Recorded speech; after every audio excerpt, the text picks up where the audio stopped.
I might have been more of a believer around we were going to get to 100% EV. But at this point, dealers aren't going anywhere. I don't think that we're going to get to 100% EVs, not in my lifetime. And like I said earlier, I don't think that the use case for human autonomy at level 5 is ever going to happen. What's up, everyone? This is Car Dealership Guy. You're listening to the Car Dealership Guy podcast, which is my effort to give you access to the most unbiased and transparent insights into the car market. Before we start, I need your help to grow the Car Dealership Guy community.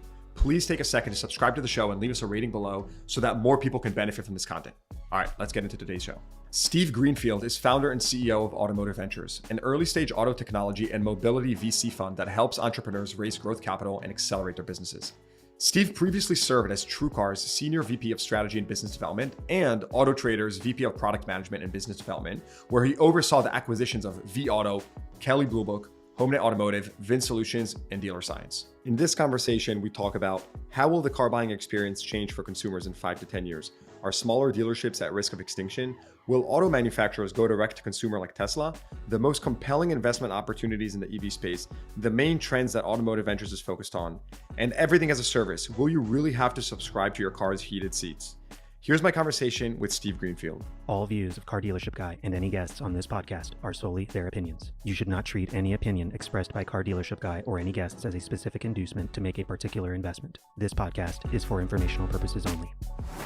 All right, Steve, great to have you here. Let's get started. So I think where I want to start is the car business has changed a lot over the last 5 to 10 years, and especially since COVID. There's been this acceleration of technology in the industry. But from your perspective, what will car buying look like in 10 years for consumers? Yeah, it's a good question and a hard question. I've been now doing this for like 23 years, and at the beginning of the internet, the salesperson was going to get disrupted. All cars were going to sell online. It was going to be very, very much the Amazon-esque sort of like experience that one would expect with digitization. But, then Carvana here this last year, I'm sure we'll talk about that a little bit today as well. But, that was a great experiment, and I think for no lack of demand, but, the unit economics never could make sense, right? From taking the inventory risk to all the logistics of the vehicle, et cetera. But never mind the technology and then the sheer cost of getting audience. But I think to answer your question, I think the best example that we're seeing real time is CarMax, right? Because CarMax now does offer an omni-channel experience in their words, so the consumer can opt for driveway delivery if they want, or curbside pickup. And you read those earnings call transcripts, and they'd say that only 12%, as of this last quarter, 12% of consumers are demanding sort of like this either curbside and or home delivery. So I think, we can only meet the consumer where they want to be met. And I don't think that 10 years from now, we're going to be 100% online driveway delivery, et cetera, despite the fact, there will be other Carvanas that pop up. And, you see what Lithia is doing with their rebranding to driveway.com and wanting to have this national presence. I think the interest is there to provide the consumer with a better buying experience. But I think, fast forward 10 years, we're going to still see the majority of vehicles transacting face-to-face at dealerships. And, there'll be a lot of technology that enables transparency up front and negotiation up front. But I think that the physical handoff of the vehicle and some of the negotiation for the majority of transactions will still be at the dealership. So, but you said something interesting. You said Carvana was a nice experiment in past tense. Like, explain that to me. Clearly, Carvana's market cap has gotten decimated, but like you also mentioned, that consumer demand is still there. So, do you think that it's just the business model structurally did not work, but the consumer experience sticks around and dissipates throughout all the dealerships, or do you think it's just altogether that type of consumer experience is just not sustainable?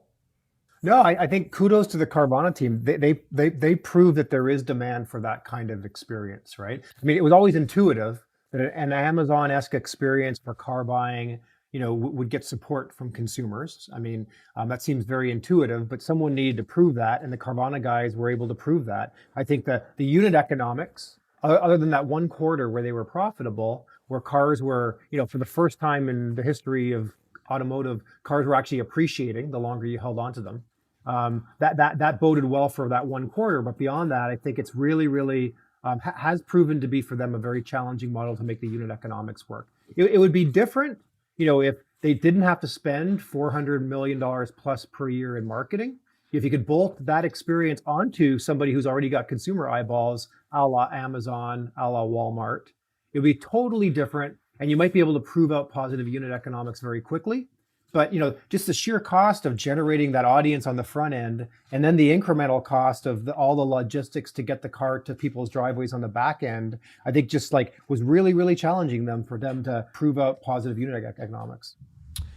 But why has it been so difficult to change the car buying process, right? Or like on one hand, I tell myself, okay, it's the car buying process is, as a dealer, it still works. And it seems like, or at least people online have very different perspectives from customers walking into the showroom. On the other hand, the business and, you look at ratings and polls and whatnot, used car salesmen are consistently ranked pretty low on, trustworthiness and stuff like that. Not as bad as politicians, but it's still pretty low, relatively speaking, to other industries. And so, what is it that's just been so difficult about changing the car buying process, or at least the perception for consumers? Do you think it's just a stigma that's stuck around and it's been, tough to shake off? Does the car dealership business need a rebrand, or what is it? Well, in some ways, but I mean, the challenge is, one, it's a very large purchase. Number two is, there aren't very many product categories left now where you negotiate, and especially with large purchases. Like what's left? Mattresses, furniture, and then like if you're smart enough, jewelry, right? When you go buy jewelry, you can negotiate. Even jewelry, mattresses, right? You can just buy them direct to consumer. That's the thing. If you're buying a Casper mattress or any of these other direct to consumer brands, you're not negotiating any longer.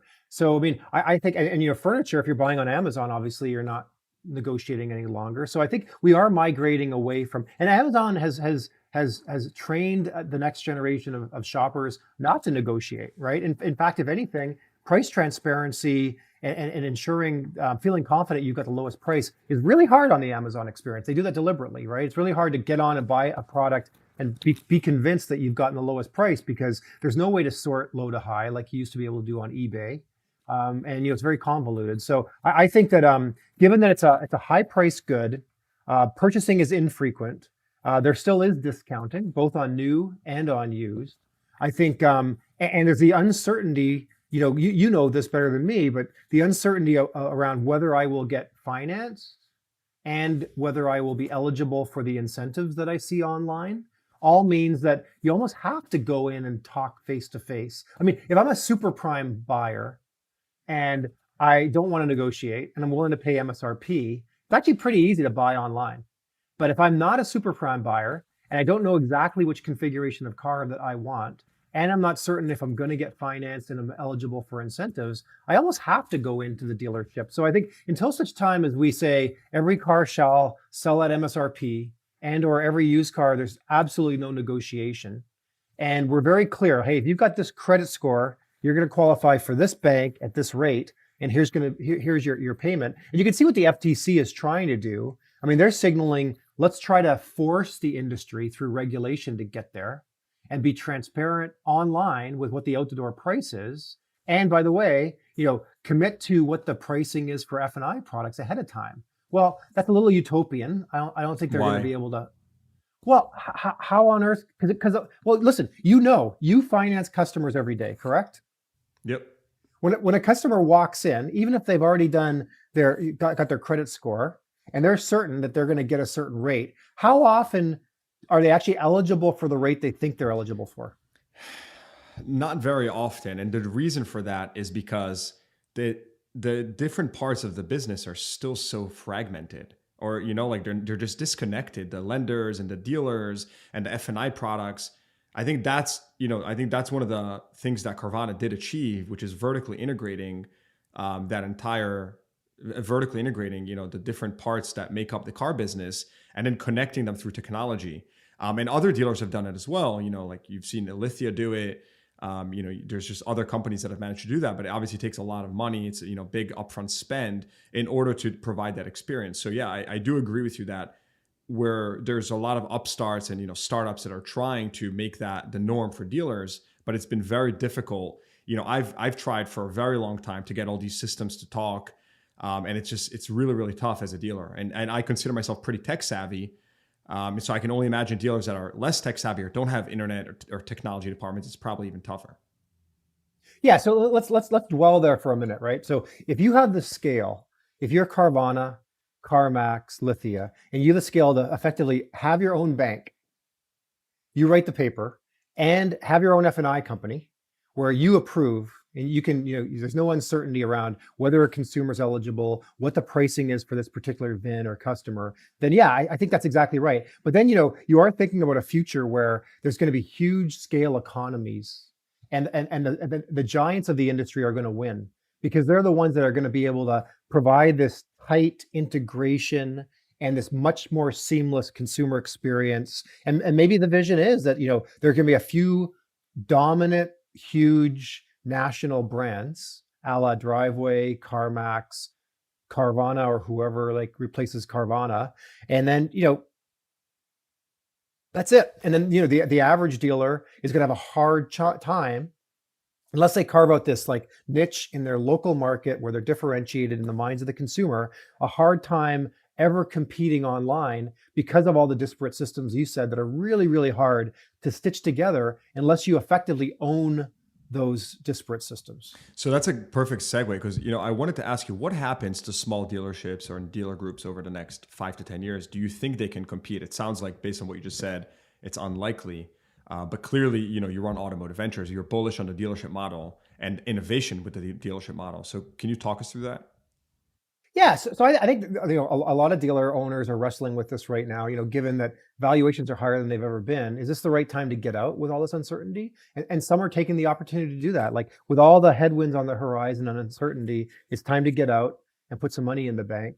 But I think that the dealers that I talk to that have like a good solid plan, or like there's defensibility about having a good geographical concentration.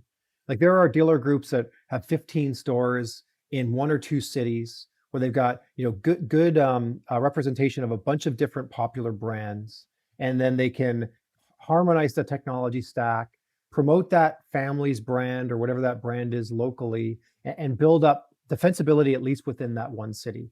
It doesn't do anything for what we just talked about, like allowing them to own their own bank and own their own finance products, et cetera. But at least the scale economics of negotiating down the rate on F&I products, et cetera.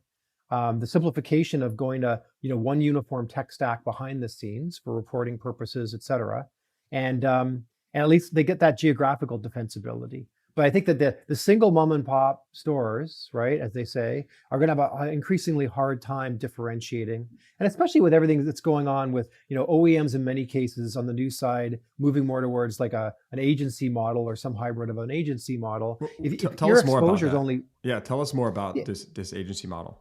Yeah, happy to. I mean, this is an area that I try to keep up on, although it's changing weekly. So if you look at the friction, there's as far as I'm concerned, I've been 23 years in the industry. There's always been friction between an OEM and you mean dealer. A car manufacturer? Just saying for the audience. Automakers, correct. Yeah, the automaker and their franchise dealers, and there's always been friction, right? Be it the incentives, the facility upgrades, image improvements, brand alignment, getting money. new car allocations, whatever it might be, right? Captive finance, pulling shenanigans, consumer-facing incentives, dealer-facing incentives. But in the last couple of years, what's happened? We've had dealers print record profitability through COVID. I mean, front-end grosses, back-end grosses have been like off the charts. And no longer are we worried about dealers losing money on new car sales. At this point, what we've got is dealers making like record profitability.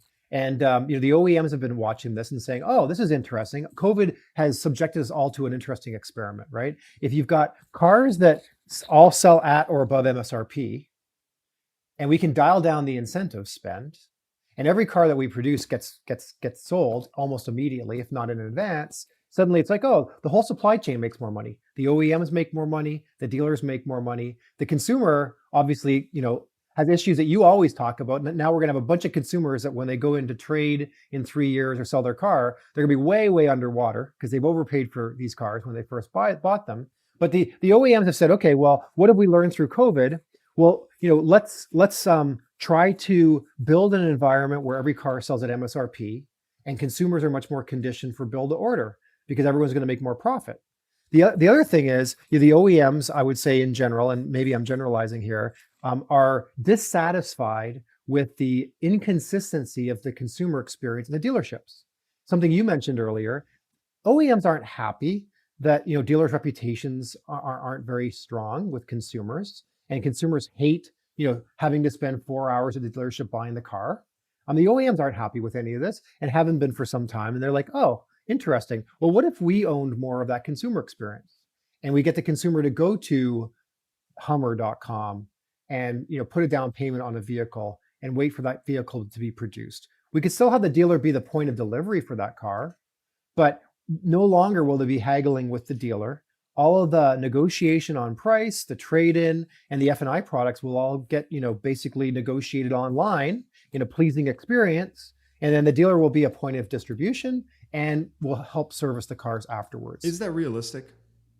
And I say that simply because of regulatory laws, franchise laws, and whatnot. This is what we're seeing. It sounds to me like a hybrid of some form of direct to consumer. And I know it's not fully direct to consumer, but how realistic is that? Great observation. So overseas, they're moving much more aggressive. Automakers are moving much more aggressively. You saw Stellantis, for example, tear up the franchise agreements with 15,000 dealers last June over in Europe and replace them with an agent agreement where the OEM, in that case, the automaker, is going to take control of inventory and marketing to the consumer. The dealer no longer has the inventory risk, and the dealer no longer has to advertise to the consumer. They simply need to fulfill the orders that the OEMs are going to generate. Here in the US, we have state franchise laws, and even Tesla has only broken those down in 20 cases, where in 20 states they can sell directly without having franchises. So that's an uphill battle for Tesla, but they continue to nick away at that. But no, I think what we're seeing play out here is exactly what you said. It's a hybrid model where the OEMs will introduce new cars like the Hummer. Volkswagen's looking at reintroducing the Scout brand. They will sell direct. And whether or not the Volkswagen dealerships play some role in that, we don't know yet. But what you're seeing is this experimentation around the edges with the franchise model here. But I think that we could all agree, or from a dealer and OEM standpoint, we could all agree that selling every car at MSRP and not negotiating is really healthy for profitability, not so good for consumers. But then you would have to believe that we will not get back to where we were pre-COVID, with OEMs in general overproducing cars and then stuffing the channel, and then inventory backing up on dealers' lots, and then incentives coming in over the top to give both dealers and consumers the incentive of buying these cars where there isn't enough demand for supply. Mm-hmm. And when you say stuffing the channel, right? So when that car hits the lot, explain to us, does the manufacturer book that profit as soon as that car hits the lot, or is it? Or go ahead. Yeah. So this is exactly right. So this is one of the big changes that I think will break the back of any illusions that the OEMs have around the agency model, which is who takes the inventory risk? Because the beautiful thing for the manufacturers today, and up until now, has been, there's no finished goods on their balance sheet. At the end of the production line, that car is sold wholesale to that dealer, and it's being shipped to that dealer, and that dealer takes all the inventory risk. So with the agency model, and what's being contemplated overseas is the automakers will actually take the inventory risk. So now that inventory is going to sit on their balance sheet, and the first quarter where there's going to be a car that's built that's a dud. If you remember back, the example I always use is the Pontiac Aztek. If you remember the Pontiac Aztek, there will be the equivalent of Pontiac Azteks built in this new EV world we're entering, as we overproduce EVs according to demand. And I think that what's going to happen is the OEMs are going to be glad that they're continuing to wholesale these cars to dealers, and they aren't taking the inventory risk. Because can you imagine this over in Europe when Stellantis, just to sort of call out Stellantis, but they've been pretty vocal about this, has some EV they build that they've got to take $1 billion write-off some quarter. The Wall Street analysts are going to skewer them. And they may suddenly lose appetite, lose religion around the agency model when they realize the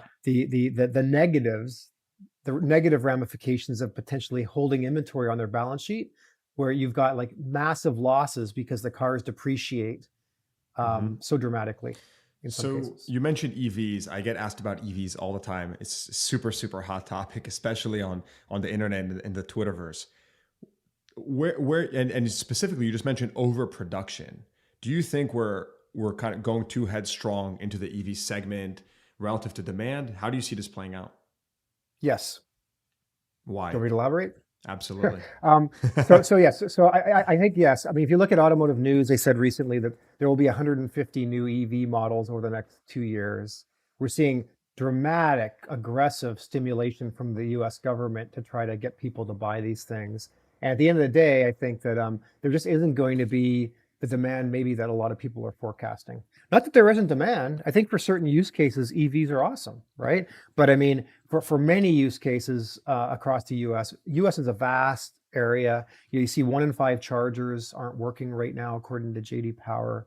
So even if we push all these EV and incent all these EV chargers, if they aren't working and the handoff between the car and the EV charger doesn't work effectively well, then we're going to have like massive problems, I think, with convincing consumers to buy these things. So you think that, so just to understand, you think that it's going to be a problem because like, how do you reconcile, Tesla just had, a great quarter. I think they gained around 2% market share or so, better than any other manufacturer, of course, EV. So how do you reconcile that and thinking that, maybe we're overproducing, or is this just a problem that we're just not there yet because EVs as whole are still less than 10% of the car economy at the moment?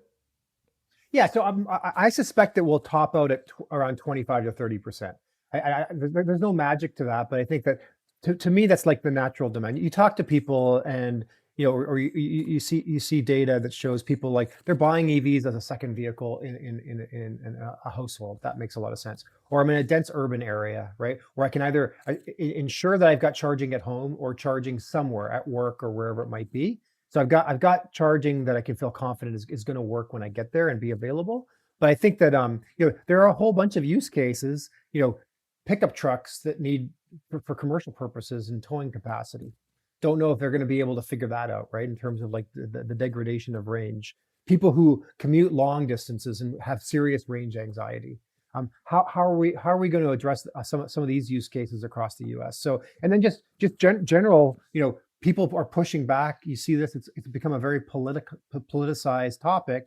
There, largely around the way people vote, and you see that I think there's people who are going to be thinking this is a conspiracy theory, and the U.S. government shouldn't be pushing so much of an incentive on EVs. And I think that that where the dust will settle on all this, I think we won't even get to 50% of EVs, and the government will spend a lot of money stimulating demand.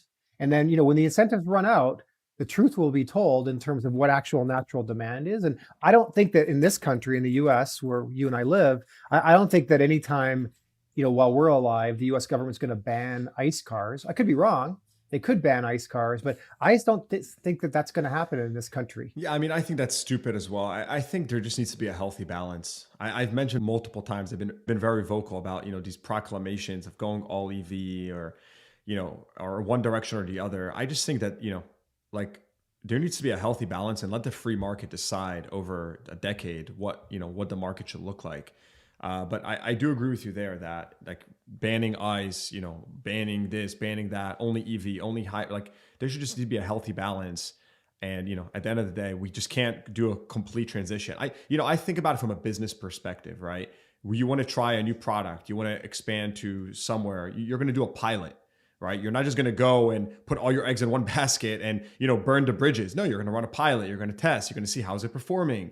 And so I think about it, a lot more, or I systematically that way, as opposed to this like hard cutoff. But I also realized that, I'm not in those boardrooms. I know a lot of it is just politics and, sort of signaling and whatnot. So I know there's kind of multiple angles to this. Yeah, you and I are aligned on that for sure.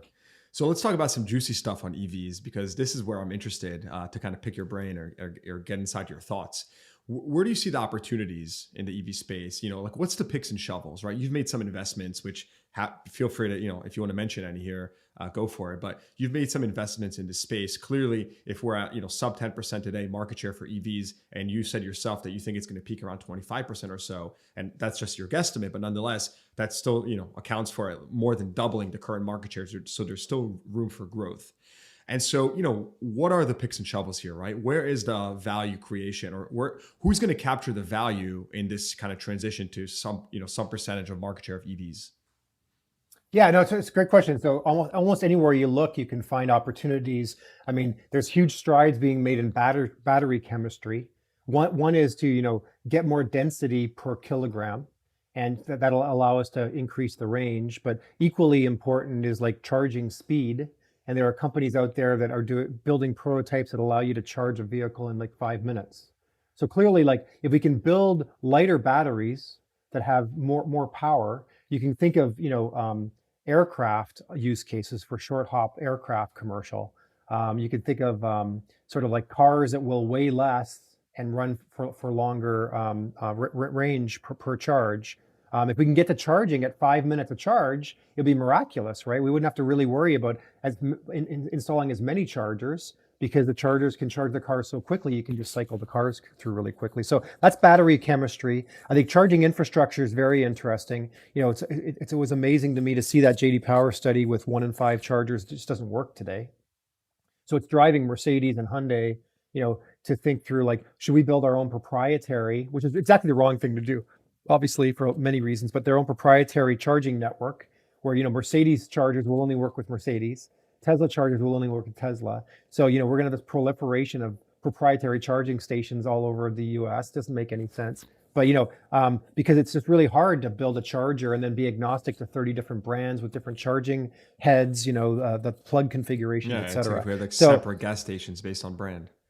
Yeah, exactly right. Imagine that. Imagine that. I got to go to my Mercedes gas station instead of my BMW gas station. So that doesn't make any sense. But someone's got to figure that out, and that's part hardware and that's part software. And then there's companies like we invested in a company called Recurrent, which I hope becomes the quote unquote Carfax of for used EVs. Like if you're a dealer and you're bidding at the auction for an EV, how on earth do you know what life is left in that vehicle?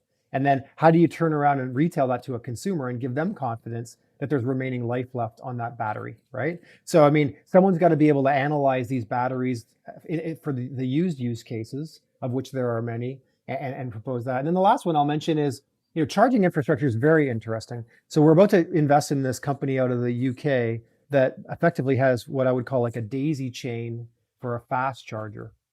So right now, it's amazing to me. I hadn't thought about this before I talked to these guys, met these guys a couple of months ago, but everyone is building a fast charger and it's associated with 1 or 2 parking spaces. Well, this company allows us to abstract away from that and plug this tentacle-like device, one end into the fast charger, and then you can plug in up to 20 cars out of one fast charger. And then the way electricity works, I've been told, you can't charge all the cars simultaneously. You got to charge them in sequence, but then you can dictate in which sequence you like to charge the cars. So, you're leaving earlier in the morning, your car gets charged first. You're paying more electricity rates, you get charged first. So you can build all of those premium charging. The hierarchy, right, of whatever rules you want for a fleet, for a condo, for a dealership who's got 20 cars getting picked up in the morning out of their service bay. You plug all 20 cars in, and suddenly the sequence of cars that get charged will be dictated by the dealership and the software that runs on top of the hardware. So there are plenty of things here. It's funny, we joke internally, we could literally launch just an EV fund right now and we wouldn't have any lack of companies that we're seeing, and just have a thesis only around electrification. Hardware, software, both? Everything, battery technologies, you name it. I mean, there's all kinds of efficiencies that can be found. I mean, even Tesla's talking about, building different types of magnets in their batteries, and not using as many rare earth minerals, right? So I think there's all kinds of technology that has to still be found and discovered. And I think you can definitely, I haven't seen any yet, but I'm certain there will be EV only funds out there hunting for these kinds of solutions. Yeah, well, I've started to see some EV only dealerships start to pop up. What's your thoughts on that? I think it's good. I mean, there's going to be enough demand. You can definitely carve out a niche. And the funny thing is, like, I think that a lot of the dealers do lament around franchise dealers that I talk to around, hey, is my salesperson going to be prepared to have these kinds of Or conversations? your mechanic, your technician. Well, your mechanic as well. But I mean, so what kind of charger do I need? Should I buy this charger or this charger? And is it going to work? And is my house equipped properly? These kinds of questions, they're going to ask their salesperson. And, the average salesperson, you tell me, I don't think is going to be ready to be able to answer those kinds of questions. So having a dealership and salespeople and service people, to your point, who have deep expertise around electrification probably is going to be a nice differentiator. You mentioned Recurrent. On that note, right? You mentioned Recurrent as one of the companies you invested in on the software side. We spoke about hardware. What other opportunities do you see in software that's just going to, really make the used EV experience, used EV purchasing experience for consumers easy, better, and for dealers overall, help them facilitate more of those sales? What do you see there? Anything else? Yes. So I think, unpacking, well, there's two things, right? So unpacking this convoluted spider web of EV incentives where, my salary, the car price, what percentage of that battery was built on American soil and sourced on American soil, what percent of that car was built on American soil, is going to be too much for people to figure out and for dealers to figure out too. Does the dealer get reimbursed or the dealer get paid or the consumer get direct paid on these incentives? So there's going to be a whole bunch of incentives out there. And this lattice work of incentives is going to be really hard to get through. So I as a consumer, are going to need to be able to go to a website somewhere and say, look, here's me. Here's how much money I make. Here's the car I'm interested in. Here's where I live. And then have the magic 8-ball kind of shake, and then out comes spits my incentive. And the dealers are going to have be able to hit that database. The consumers are going to be able to hit that database. So I encourage folks to be, entrepreneurs to working on that problem, because that problem has got to be like here today, and it's going to be even more prevalent in the future.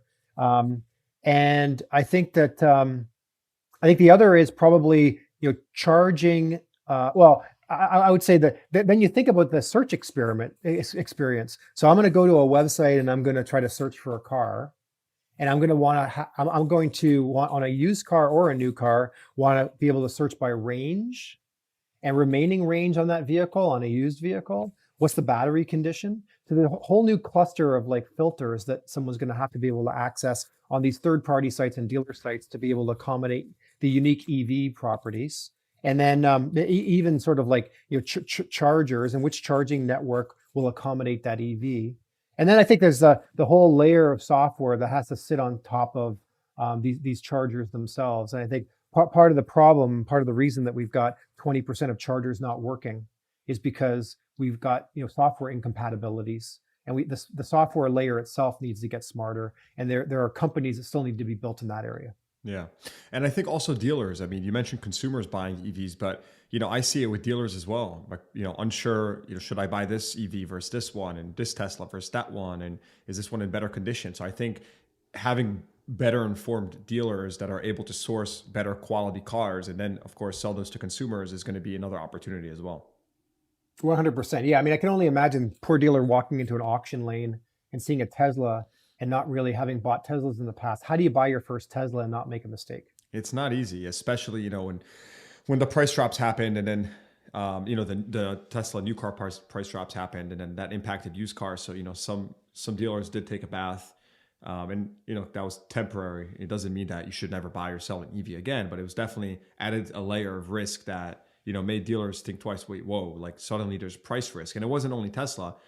It was, then Ford dropped the price of their Mustang or their Mach-E.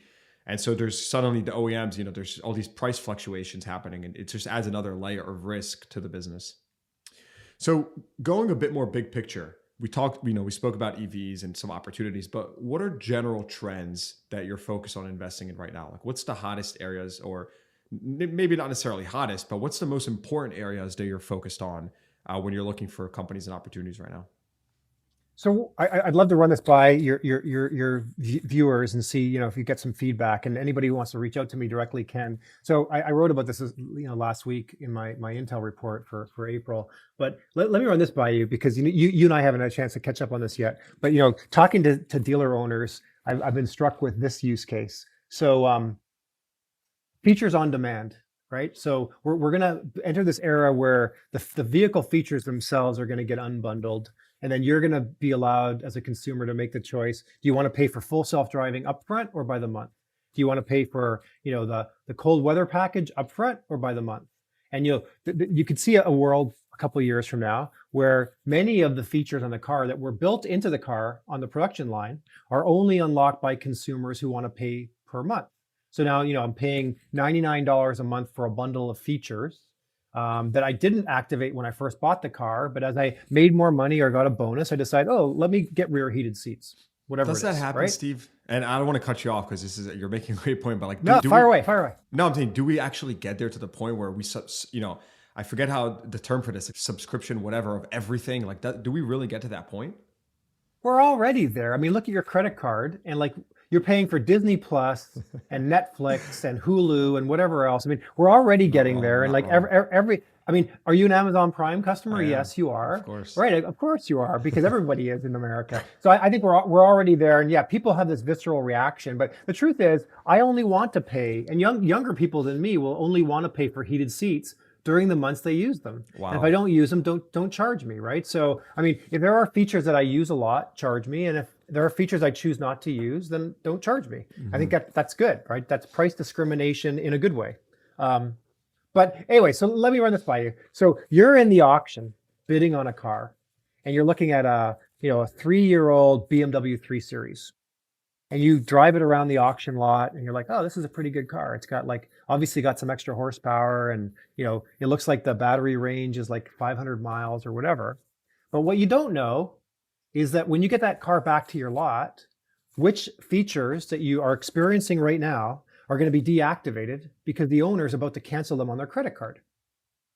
So when you're taking in a car on an appraisal, off-brand car, that your used car manager isn't familiar with, and he or she is doing a quick drive and appraisal, they're not going to know what that car is going to look and act like tomorrow. Probably it's going to look much more like a base model than it does today, the souped up model. So how on earth is an appraiser not going to get their fingers burned and know which services are being paid for by the month? So think about the use cases here. The consumer is going to want some guarantee that all the features who's trading it in, all the features they're paying for are going to get canceled. And then they want a certificate certifying all my features have been canceled. I'm no longer going to be charged. Your appraiser is going to want to know which features are going to get turned off tomorrow, because I'm not paying you for features that are going to be turned off tomorrow. And then, a week later, when that used car manager is demoing that car to somebody, how are they going to be able to toggle on and toggle off the features to showcase what they might pay? And will the OEM be willing to pay your dealership, that's an off-brand dealership, something if at the point of sale, you convince that consumer to buy some of these subscription services? And by the way, what's the window sticker going to look like in the future? Because I think it's going to look like there's going to be a bunch of areas that are grayed out that have been built into the car that may or may not ever get activated. So how are you going to sell that as a used car 5 years later if you're an independent dealer? How on earth and you don't have access to the window sticker data? There are going to be latent features in the car that you don't even know about. I don't have a good answer for that. So all I would encourage is I just described multiple businesses that need to get built. So entrepreneurs should be thinking about these things and say, oh, okay, cool. I can build that central clearinghouse repository of all features. Wow. Or I'm going to be able to build the data around window stickers in the future. Or I'm going to be able to protect that appraiser from making a mistake and appraising a subscription product that's about to be turned off tomorrow. Or I want to be the company that helps the consumer have confidence that when they trade that car in within 24 hours, all of their subscriptions get canceled. They get reimbursed for the stub for the remainder of that month, and they get a certificate that they won't be charged in the future. So there are businesses to be had, but we're such a bleeding edge early stage. It's hard for me even to obviously articulate what those businesses are going to look like. Yeah, I mean, I'm just trying to think of something that's analogous to this, and probably a bad example, but this sounds to me like building Coinbase in like 2010 or whenever it started. Right. It's like, what the hell is a cryptocurrency, let alone Bitcoin? Like you're building a what, like a marketplace for this? Like it makes zero sense. It just sounds to me based on what you just said that this, peaks or so in a decade, or that's when it, gets, really mainstream, because you're right. I haven't thought about this, and it sounds like this is going to be a really big opportunity. Yeah, I think a big problem if it isn't solved, but a big opportunity for the entrepreneur that gets the timing right. Wow. And then, what other trends? I mean, this is obviously a great one. Anything else that you're focused on? Obviously, this is just one vertical. Anything else specific? Well, I mean, just in general, over-the-air updates, right? I think that, we're seeing some consultants believe that a lot of a dealer's service work, the warranty and recall work, is going to go away because of software pushes to cars in lieu of taking the car in and getting that warranty or recall work at dealerships. So we're trying to figure out if there's an opportunity for us to participate in over-the-air updates. I think that servicing vehicles in general, are there efficiencies to be had there by making your technicians and your service writers much more efficient? We invested in a company called WarCloud, which automates the warranty processing back to the manufacturers on behalf of franchise dealers. And that company's doing very, very well. But I think this whole area of, robotic process automation, you see all this buzz around AI right now, but the practical implications of that is, dealers run pretty heavy with personnel. And I think a lot of those personnel do repetitive tasks. And anywhere there are repetitive tasks that a computer can emulate, I think that there'll be opportunities to like basically free those people up and or eliminate the positions outright. And I think, Well, in and the also just future, to add to that, as a dealer, like technicians, it's some of the hardest positions or toughest positions to hire, because there's been a shortage of them for many years. And it's, you really can't find them in many cases. You increase comp, you offer, bonuses and whatnot, sign-on bonuses. It's still super tough because everyone's doing it. So I think that's a net positive, just to, relieve some of that stress on the system. yeah, I mean, I was at CES, the Consumer Electronics Show in Vegas in January, and one of the booths showed a simulation of a technician working on a brake rotor repair, and had sort of like the equivalent of Google Glass. I don't know which technology. I should know which technology it was, but being able to see visually the augmented reality of like what the ideal repair was versus like the repair that I'm currently using, and where to put the brake pads, et cetera. So I think to your point, I mean, if you're going to have technicians and make that investment, give them the tools to make them much more efficient. And so one area we're interested in is the whole automation, augmentation and making the employees much more efficient and or replacing them. But are there other technologies like the one I just described to make your existing employees much more efficient and productive? Mm-hmm. Steve, you wrote a great book, which I highly encourage everyone here to read. It's called The Future of Automotive Retail. Super interesting, hearing your perspective on what retail will look like. And I like how you wrote it in a way where it's almost like a story. You can tell how kind of the car business has evolved. But just to give the viewers a taste of this book, and specifically what that future looks like, because everyone is wondering, Car Dealership Guy, like when is car buying going to really change, or be this or that? What's going to change? And I know we briefly touched on this early in the conversation, but can you just give us like just a preview or a paragraph, just so that people understand, 5 to 10 years away, what does that experience look like between consumers and dealers? How has that experience evolved, and how is it different from today? Yeah, so I think you can look back 20 years, 25 years to the beginning of the internet, right? I mean, there was no information. There was a lot of information asymmetry. There wasn't a lot of transparency for consumers. So the horses have left the barn, as they say, and there will be more transparency. So whereas on the front end of the car deal, the price of the vehicle, there's been a lot of transparency. Now I can get invoice price. Now I know what the competitive set is. I know the competition in terms of the car that I'm looking for. I think there'll be a lot more transparency. Dealers might not like to hear this, but a lot more transparency on the back end of the car deal. The financing, and being able to understand exactly if I qualify, what my rate should be, if you're overcharging me, et cetera. And also transparency around the insurance products, where there has not been. It's been very opaque. Part of that transparency will come through just the internet and being able to kind of cross shop. Some of that transparency will come through FTC regulations, right? That have already been signaled, but really haven't come to bear yet. So I think that the transparency will be good for the consumer, not so good for the dealer. So I think the fast forwarding 5 or 10 years, it'll be much more transparent. The consumer will be more in control of a lot of these areas of the car deal, being able to configure it. But as I said earlier, where we started the conversation, I still believe the vast majority of transactions will take place at the dealership, largely because it's a very large purchase, and there still is going to be a lot of uncertainty unless you're like a super prime customer and you're willing to pay with no negotiation. Mm-hmm. Yeah, and look, I think that, I'm very pragmatic when it comes to this topic, and people ask me like, hey, these dealers, they're going to disappear or this. And I say, well, dealers are going to change, right? Like, yes, a new car might not be sold at a dealership. It might become, the dealership might just be the fulfillment center, right? But then there's the service side of the business. And so I always say to people that ask me, especially on Twitter, I say, dealers are not going to go away, but certain aspects of the dealership model will, and others will just evolve. And I think that's where, for like the car manufacturers, the dealer is so important, right? It's the servicing, of course, there's the used car business, parts distribution and whatnot. So that's the thing about the dealership model in general, that you have so many different revenue streams and in profit centers that it's a very diversified business. And, the used car business is a bit less so, where you just really have one main profit center, which is your used car sale. Of course, that's made up of selling a car and F&I products and other things, but it's still, pretty distinct models. So to move forward from there, a fun one is just autonomous vehicles. It's not a topic that I get asked too much about lately, or too often.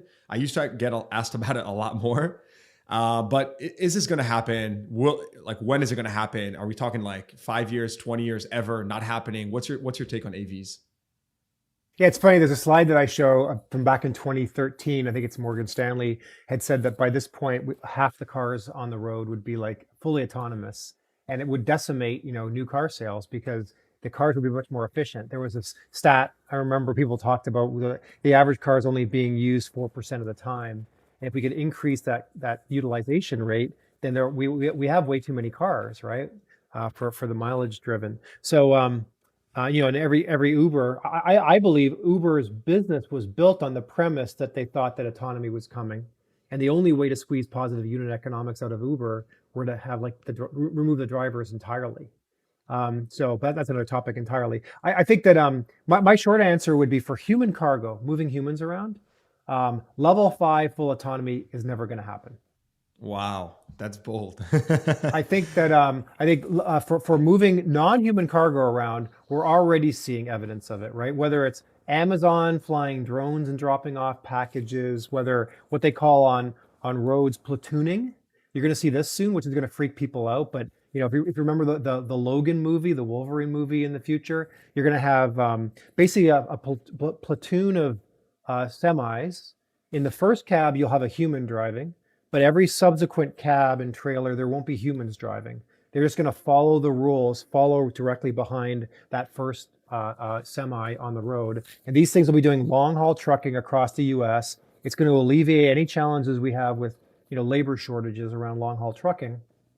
And it'll be eerie to see these things because you'll see 5 or 10 trucks all lined up, and the only human will be in the first cab of the first truck. So we're seeing that. But the reason I say that about human cargo is the fact that it's just challenging, right? You think about how these cars work. And if you try to drive a car with a lot of these ADAS systems in a snowstorm or a thunderstorm today, they turn them off. They'll warn you and then they'll turn them off because, they rely on lenses, right? There's cameras, LiDAR, or radar. And those lenses have to be clean and clear. And, I grew up in Toronto, and at this time of year, if you go to Toronto, all the cars are caked with salt. And those lenses aren't working. So if you're relying on clean lenses to interact with the environment, to compare to a reference map of other cars that have seen the surroundings, it's not going to work. So I think this utopian, in every single climate, in every single condition, we're going to have full autonomy isn't going to work. There's a reason why these full autonomous tests from Waymo and Cruise and even Tesla are typically in Phoenix or Sunnyvale, because the weather is perfect every day there. You start bringing it up to, different cities in the Northeast, and it's just not gonna work. So I think that we won't have full autonomy in my lifetime. They might call it full autonomy like Tesla does, but in a lot of conditions, it'll warn the driver and then turn off. So, I mean, it doesn't reconcile with removing the steering wheel and pedals from these cars, because if the car is going to like pull over in a thunderstorm or a snowstorm and hand back control, it can't hand back control if there's no steering wheel. Wow. I mean, I think that initially I was going to say that, is this just like an American thing because of regulations? Because we know that the technology is, at least a portion of it is there already. But so you think that this is just global, right? You don't think that anywhere else we're going to see full autonomy? Well, I don't know. There'll be experiments done, right, where the governments can reach down and push on this, and we'll see how that works out. I still think that even despite that, I think everybody who comments that it's still safer than having humans, I'm always amazed that, at 2 a.m, I'll get into a city. I hop into an Uber with a guy that could be drunk, could be drugged up, and I'm relying on this 23-year-old kid who I don't know. I put my life in their hands. What a crazy, what a crazy value proposition when you think about Uber launching and how successful they've been and how we all use it. And then you think of exactly what you just said, that a stranger, quote unquote, is going to pick you up in a car. All I'm counting on, I think of this often when I'm in these Ubers around the country. I think I'm counting that they value their life as much as I value my life. Because if they don't, we're not aligned, and I shouldn't be in this Uber. I ordered DoorDash the other day, and the driver was like extremely communicative. Like, hey, I'm on the way there. Hey, I'm waiting to pick it up. And it's funny because like I'm so not used to it. I'm starting to get suspicious. I'm like, is something happening? Why is he telling me every single step he's making? Is he like, fucking with my food? But it ended up being fine nonetheless. But yeah, I mean, it's a crazy, Did you ever suspect it might be AI and not even a person? Man, now with ChatGPT, they're going to hook it up to DoorDash. You're going to get it delivered to you with a drone. It's going to be crazy, crazy world. All right. So we're just about to wrap up. I want to ask you a fun question. What have you changed your mind on in the past 5 years? Wow, that's a good question. I think, one, my answer around autonomy would have been very different 5 years ago. I think 5 years ago, I might have been naive enough to think that maybe, dealers were going to face their demise, which I don't think is the case at all. And 5 years ago, while there wasn't this, huge stimulation to try to incent consumers to buy EVs, I might have been more of a believer around we were going to get to 100% EV. But, at this point, dealers aren't going anywhere. I don't think that we're going to get to 100% EVs, not in my lifetime. And, we like I said earlier, I don't think that the use case for human autonomy at level 5 is ever going to happen. Fascinating. And Steve, can you tell the audience, for anyone that wants to learn more about you, Automotive Ventures, and for everyone that's wondering, also full disclosure, I am a proud and tiny LP in Automotive Ventures. So, I have some skin in the game. But for anyone that's interested, can you please tell them where they can learn more about the company? That's great. And we appreciate your small but very strong investment in the thought partnership, the relationship. So we, you can find us at automotiveventures.com. We are an early stage VC investing in both mobility and automotive technologies around the world. And be happy to have a conversation at any time. You can subscribe to our weekly Intel report that goes out Monday mornings at 7 a.m. That I write over the weekend, and happy to get your comments on that. That's free. And we also have an investment club. So when we do find deals, we offer those up to our investment club. There's no cost to join. So you can join and start seeing our deal flow immediately, and then invest in any of our companies with checks as small as $5,000. So happy to have anybody join our investment club as well. Steve, this was awesome. We're going to have to do this more often in the future as the trends change, evolve, you make some more investments. I think everyone's going to be super interested to hear what's going on. So thanks for coming on. Really enjoyed it. Well, I appreciate everything you're doing for the industry, and you're following as a testament to you're fulfilling a really big need out there. So I appreciate everything you do and the commitment you have to the industry. I appreciate that, man. Thank you.